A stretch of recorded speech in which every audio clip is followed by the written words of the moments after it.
आता पाहूया टॉप 9 राजकीय बातम्या। उपमुख्यमंत्री अजित पवारांच्या कर्जत जामखेड दौऱ्यावेळी रोहित पवार मित्र परिवाराकडून बॅनरबाजी, रोहित पवारांच्या कार्यकर्त्यांकडून अजित पवारांचं स्वागत। स्थानिक स्वराज्य संस्थांच्या निवडणुका लगेच व्हायला हव्यात, माझ्या हातामध्ये असतं तर निवडणुका उद्याच लावल्या असत्या, एका वृत्तपत्राला दिलेल्या मुलाखतीमध्ये मुख्यमंत्री देवेंद्र फडणवीसांचं वक्तव्य। विकास आणि कल्याणकारी योजनांचं टेक ऑफ झालं तेव्हा विमानाचा पायलट मी होतो, अमरावती विमानतळ लोकार्पणाच्या कार्यक्रमात उपमुख्यमंत्री शिंदेंचं वक्तव्य। शिंदेंना त्या विमानामधनं उतरवलं आहे, आता ते ट्रेनचे लोको पायलट असतील, संजय राऊतांचा पलटवार।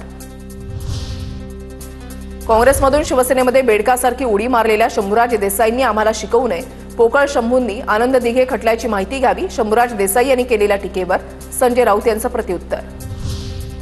काही जण रोज सकाळी कोणाची तरी उणीधुणी काढतात, आधी तुमचं बघा, दुनियेच्या गप्पा मारू नका, अजित पवारांचा संजय राऊतांवर निशाणा।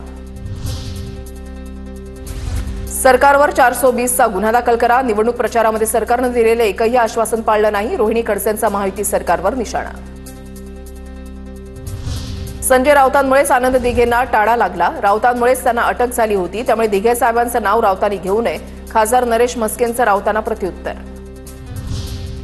बीड हत्या प्रकरणाच्या एसआयटी पथकामध्ये नव्यानं 2 कर्मचाऱ्यांची नियुक्ती, राजू वंजारे आणि अनिल मंदे यांची एसआयटी पथकामध्ये नियुक्ती।